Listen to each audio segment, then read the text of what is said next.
तो इस क्वेश्चन में हमें दिया हुआ है if alpha and beta are distinct root of equation X square plus 3 whole power 1/4 x plus 3 rest power 1/2 equals to 0, then the value of alpha raised to power 96, alpha raised to power 12 minus 1 and beta raised to power 26, beta raised to power 12 minus 1, ये हमें value calculate करनी है। अब सबसे पहले हमें देखना है कि जो भी हमें क्वाड्रेटिक इक्वेशन दी हुई है हम क्या उसके रूट्स निकाल सकते हैं या नहीं निकाल सकते, या फिर अगर नहीं निकाल सकते तो हम किस मेथड से सोल्व करेंगे। तो सबसे पहले आप अपनी इक्वेशन को थोड़ा लिख लीजिए यहाँ पे। तो आपका इक्वेशन जो होगा that will be x square plus 3 rest power 1/4 x plus 3 rest power 1/2 equals to 0। हमें इस इक्वेशन को सोल्व करने के लिए सबसे पहले आपको जो 1/4 पावर दिया हुआ है उसको आप राइट हैंड साइड में ले जाएंगे। So this will be x square plus √3 equals to minus 3 rest power 1/4 x. Because सबसे स्मॉलेस्ट पावर 1/4 है तो उसको हम राइट हैंड साइड में ले जा रहे हैं। बिकॉज अगर रूट होता तो हम रूट को ले जाते हैं एक साइड में, बट यहाँ पे पावर 1/4 है इसलिए उसको ले जा रहे हैं। अब आप बोथ साइड में होल स्क्वायर करेंगे। अगर आप बोथ साइड में होल स्क्वायर करोगे तो फर्स्ट पार्ट आपका होगा that will be x raised power 4, next part होगा 3, नेक्स्ट पार्ट होगा 2√3 एक्स स्क्वायर।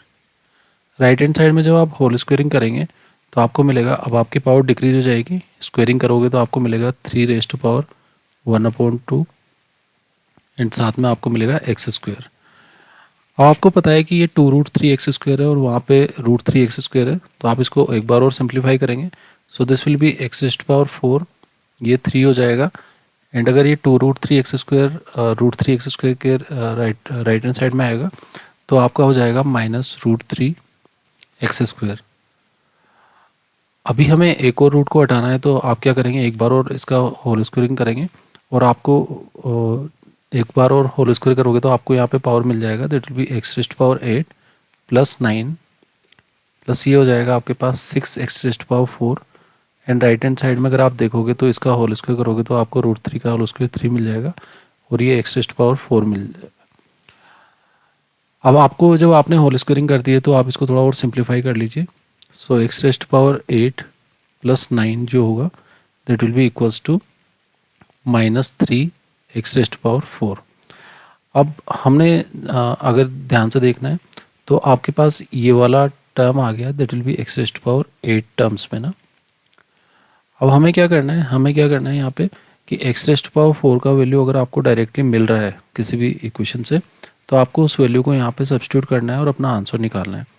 तो पहला चीज़ तो मुझे क्लियरली पता है कि आपको एक्स रेस्ट पावर 12 से डील करना है।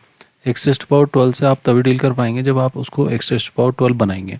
तो हम क्या कर देते हैं, इसको एक्स रेस्ट पावर 4 से मल्टीप्लाई बोथ साइड में कर देते हैं। अगर एक्स रेस्ट पावर 4 से आप मल्टीप्लाई करोगे तो आपको क्या मिलेगा, एक्स रेस्ट पावर 4 को एक्स रेस्ट पावर 8 से करेंगे तो एक्स रेस्ट पावर 12 हो जाएगा। नेक्स्ट आपका कितना हो जाएगा 9 एक्स रेस्ट पावर 4 एंड आपका जो राइट हैंड साइड है that will B minus 3 x raised power 8। आपने ये निकाल लिया। तो आपने ये वैल्यू निकालने के बाद क्या किया, आपने एक्स रेस्ट पावर 8 की जो वैल्यू आपके पास पहले से रखी हुई है आप उस वैल्यू को यहाँ पे सब्स्टिट्यूट कर दीजिए।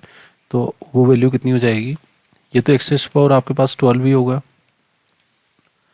This will B 9 x raised power 4 and ये वाला पार्ट आपके पास हो जाएगा माइनस 3 एक्स रेस्ट पावर 8 की वैल्यू अगर आप यहाँ से सब्स्टिट्यूट करते हैं तो this will B minus 3 x raised power 4 और ये हो जाएगा आपके पास माइनस 9। तो आपने ये वैल्यू यहाँ से इसमें सब्स्टिट्यूट कर दी।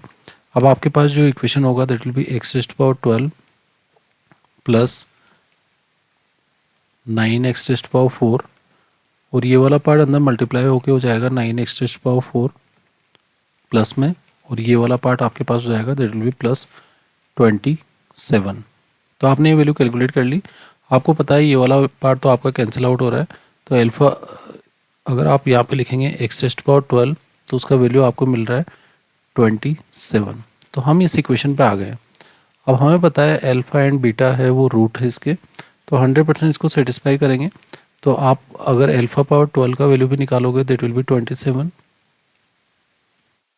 एंड बीटा पावर 12 भी निकालेंगे आप दैट विल बी ऑल्सो 27।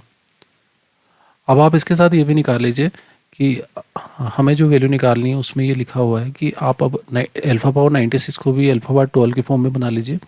तो ये हो जाएगा आपके पास अल्फ़ा पावर 12 पावर 8, और अगर आप अल्फ़ा पावर 12 -1 को यहाँ पे कैलकुलेट कर लेंगे तो वो आपके पास हो जाएगा 26, एंड बीटा पावर 12 -1 को भी अगर आप कैलकुलेट कर लेंगे दैट विल बी ऑल्सो 26। तो आपने इसकी वैल्यू यहाँ पे 26 लिख ली, साथ में आपने लिख लिया बीटा पावर 12 और उसकी पावर 8 लगा देंगे बिकॉज आपको 96 बनाना है, और बीटा पावर 12 -1 भी आपके पास 26 है। तो बेसिकली अगर अल्फ़ा पावर 12 भी निकालोगे आप तो उसका वैल्यू आपके पास 27 है। सो this will B 27 power 8 and this will B 26, and ये भी आपके पास कितना होगा 27 पावर 8, एंड साथ में आप कितना लिखोगे 26। तो अगर आप इन दोनों को ऐड करेंगे तो ये 26 और 26 कितना हो जाएगा, that will be 52 multiply by 27 raised to power 8। अब हमें जो भी क्वेश्चन में आंसर दिए हुए हैं वो 3 रेस्ट टू पावर में दिए हुए हैं, तो 52 लिख लीजिए, और 27 को आप 3 रेस्ट टू पावर 3 लिखोगे तो that will be 3 raised to power 3 लिखोगे तो 8 इंटू 3 कितना हो जाएगा 24। तो ये आपका फाइनल आंसर हो जाएगा, और आपको जिस ऑप्शन को करेक्ट करना है that will B third option. तो इस तरीके से इजीली आप इस क्वेश्चन को सोल्व कर सकते हैं।